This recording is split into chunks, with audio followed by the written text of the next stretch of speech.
కానీ ఫిరోజ్ భాయ్ ప్రధానంగా రేషన్ కార్డులు లేక గత 10 ఏళ్ల నుంచి రేషన్ కార్డుల కొత్త జారీ లేదు. కానీ ఇవాళ మీ కాంగ్రెస్ ప్రభుత్వం ప్రవేశపెట్టిన 200 యూనిట్లో కరెంటు కావచ్చు, లేకపోతే గ్యాస్ సిలిండర్ కావచ్చు, రుణమాఫీ కావచ్చు, ఏదానికైనా కూడా ప్రధానంగా రేషన్ కార్డు అనేది అవసరం. చాలామంది అర్హులు ఉన్నప్పటికీ కూడా వాళ్ళకు లబ్ధి చేకూరినటువంటి పరిస్థితి. సో రేషన్ కార్డులు ఎందుకు ఇష్యూ చేయలేకపోతుంది 7 నెలలు అవుతున్నా?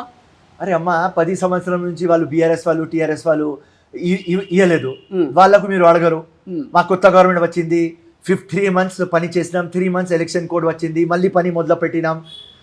సివిల్ సర్వీసెస్ సివిల్ సప్లైస్ వాళ్ళు మొత్తం ప్లాన్ సెట్ చేస్తున్నారు. ఒక మంచి ప్రిన్సిపల్ సెక్రటరీ కమిషనర్ మనకు దొరికిన డిఎస్ చౌహాన్, టోటల్ సబ్జెక్ట్ మీద అవగాహన ఉన్నది. 1 వీక్లో ప్లాన్ వచ్చేస్తుంది. ఎట్లా చేయాలి చేస్తాం, 100% ఇస్తాం. 10 సంవత్సరం నుంచి ఇవ్వలేదు, 100% అందరికీ ఎవరికి అవసరం అందరికీ కార్డు వస్తుంది, అది గ్యారంటీ ఇస్తున్నాం. ఓకే. అండ్ దాంతో పాటుగా మొన్నటిదాకా బీఆర్ఎస్ ఎమ్మెల్యేలు 10 మంది కాంగ్రెస్లోకి వచ్చారు. కానీ రీసెంట్గా గద్వాల ఎమ్మెల్యే కృష్ణమోహన్ రెడ్డి బీఆర్ఎస్ పార్టీలోకి వెళ్తున్నటువంటి ప్రచారం జరిగింది. కేటీఆర్ను అసెంబ్లీ లాబీలో కలిసారు. సో కేసీఆర్ మాస్టర్ ప్లాన్కు కాంగ్రెస్ ఏమైనా బలిగాబోతుందా? అది ఏం లేదు, అందరు ఎవరెవరు వచ్చినారు వాళ్ళ సొంత లాభం కోసం వచ్చినారు.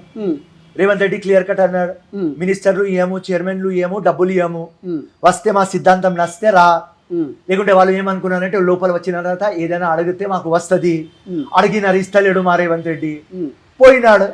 ఇంకా మంది కూడా పోతారు, పోనీ మాకు ఏమైతుంది? గతంలో కేసీఆర్ అటు బీఆర్ఎస్ బీజేపీ నాయకులు అన్నారు కాంగ్రెస్ ప్రభుత్వం కూలిపోతుంది అన్నారు. కూలిపోతుంది అన్నటువంటి భయంతో బీఆర్ఎస్ పార్టీ ఎమ్మెల్యేలు చేర్చుకున్నటువంటి ప్రచారం జరిగింది. వీరు ఉన్న జాయిన్ అయిన 10 మంది మళ్ళీ పోతే ప్రభుత్వం కూలిపోయే ఛాన్స్ లేదు. ఎట్లా అవుతుంది 64 మేము ఉన్నాం, సిపిఐ 1, ఎంఐ మా తోకలో ఉన్నది 7, ఇక్కడ అయిపోయింది కదా. అందరు బీఆర్ఎస్ వెళ్ళిపోతారు, వెళ్ళిపోండి, రైట్? ఓకే. ఇప్పుడు ఎవరు 64 + 1 65 + 7 72 స్టోరీ ఫినిష్. మ్యాజిక్ ఫిగర్ ఎంత? 60. 12 ఎక్కువ ఉన్నాయి. ధైర్యం ఉంటే ఆ 12కు కొనుక్కోరా భయ్ కేసీఆర్. అప్పుడు ఏదైనా మా గవర్నమెంట్కి problem. Revanth Reddy day by day strong, Congress day by day strong, BRS వస్తే కూడా స్ట్రాంగ్, పోతే కూడా స్ట్రాంగ్. సచ్చిపోయే పాము కేసీఆర్, స్టోరీ ఫినిష్. మా లొల్లి పంచాయతీ ఉంటుంది బీజేపీతో, అంతే.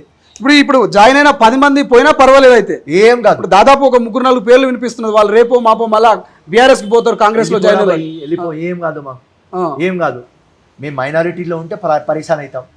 మేము 72 పెట్టుకున్న తర్వాత ఎందుకు, రైట్? ఓవర్ ఎంఐఎం కూడా పోనీ 7, రైట్? ఓకే. 65 ఓవర్ మెజారిటీలో ఉన్నాం. ధైర్యం ఉంటే ఇంకా 6 కొనుక్కొని 59 మాకు చేయండి, అప్పుడు ప్రాబ్లం అవుతుంది. ఎస్, అసెంబ్లీలో ఒక ఘటన చూసినాం, సంఘటన. అక్బరుద్దీన్ ఓవైసీకి సంబంధించి కూడా మీరు పూర్తిస్థాయి మద్దతు ఇస్తే మేము డిప్యూటీ సీఎం ఇస్తామంటూ రేవంత్ రెడ్డి గారు వ్యాఖ్యలు చేసారు. దీని మీద ఫిరోజ్ ఖాన్ కామెంట్ ఏంటి? ఇప్పుడు ఎట్లయింది అంటే అది అసెంబ్లీ ఒక టైంపాస్ అయిపోయింది. ఎంఐఎం పార్టీ అంటే ఒక ముజరా పార్టీ అది. వాళ్ళు ఎప్పుడు వస్తే ప్రతి ఒక్కరు ఎవరి మీద చైర్ మీద ఉంటే వాళ్ళకి నెత్తి మీద ఒక రాజాలాగా చూస్తారు. ఓకే. రాజశేఖర రెడ్డి, రోషయ్య, మళ్ళీ కేసీఆర్, ఇలా రేవంత్ రెడ్డి, ఈ డ్రామా నడుస్తూనే ఉంటుంది. చిన్నప్పటి నుంచి కాలేజ్ ఉన్నప్పటి నుంచి చూస్తున్నా ఈ డ్రామా. ఫస్ట్ వీళ్ళ అయ్యా చేసినాడు, దాని తర్వాత వీళ్ళ పెద్దన్న చేస్తున్నాడు అసదుద్దీన్, ఇప్పుడు అక్బరుద్దీన్ చేస్తున్నాడు, దాని తర్వాత వీళ్ళ కొడుకు చేస్తాడు. ఈ లంగా మాటలు అసెంబ్లీలో మాట్లాడుతూనే ఉంటారు. ఈ లంగా మాటకి మస్తు కౌంటర్ ఇచ్చినాడు మా రేవంత్ రెడ్డి. మా కాంగ్రెస్ టికెట్ తో కంటెస్ట్ చేయి, నీకు డిప్యూటీ చీఫ్ మినిస్టర్ చేస్తా, ఎంఐఎం బంద్ చేయి. చిన్న దుకాణం పాండబా ఎందుకు ఓపెన్ చేస్తావు? మా షోరూమ్ లో రా, మా పెద్ద కార్పొరేట్ కంపెనీ. ఒకవేళ నిజంగా అటు కాంగ్రెస్ లకు వస్తే నిజంగా డిప్యూటీ సీఎం ఇచ్చే అవకాశం ఉంటుంది, కేవలం మాటలకే పరిమితం? 100% ఇస్తాం. రేవంత్ రెడ్డి చెప్పిన మాట శాసనం, 100% ఇస్తాం. Okay, right. మీ పార్టీలో చాలా మంది కష్టపడ్డ నాయకులు ఉన్నారు, వాళ్ళని కాదని పక్క పార్టీ నుంచి వచ్చిన వాళ్ళకి ఎందుకు ప్రిఫరెన్స్ ఇస్తా ఉంది కాంగ్రెస్? ప్రిఫరెన్స్ కాదు, మొత్తం పార్టీ విలీనం చేస్తే మర్జర్ చేసేస్తాం. మాకు డిప్యూటీ చీఫ్ మినిస్టర్ కావాలంటే ఇచ్చేస్తాం రా భయ్. పార్టీగా స్ట్రాంగ్ కావాలి, లీడర్లు మస్తు ఉంటాయి, పార్టీ స్ట్రాంగ్ కావాలి, కార్యకర్త స్ట్రాంగ్ కావాలి, అదే మా మైండ్ లో ఉన్నది. ఎప్పుడు లీడర్లు స్ట్రాంగ్ కావాలి లేదు కాంగ్రెస్ కి, ఆ మైండ్ నుంచి తీసైను. ఎంపీలు, మినిస్టర్లు, సీఎంలు ఎక్స్ అయిపోతారు, ఉట్టి కార్యకర్తనే ఉంటాడు. కాంగ్రెస్ పార్టీ అంటే కార్యకర్త, ఆన్ బాన్సాన్ కార్యకర్త. నేను ఇది పీకినా అంటే ఓకేరా భయ్, నువ్వు పీకినావా, నువ్వు కూడా కార్యకర్త, లీడర్ లాగా ఆలోచించకు. బస్ వీళ్ళు ఎంఐఎం మర్జర్ చేస్తే ఇస్తాం. అసలైన తొలి వెలుగు Follow WhatsApp at Toli Velugu Official.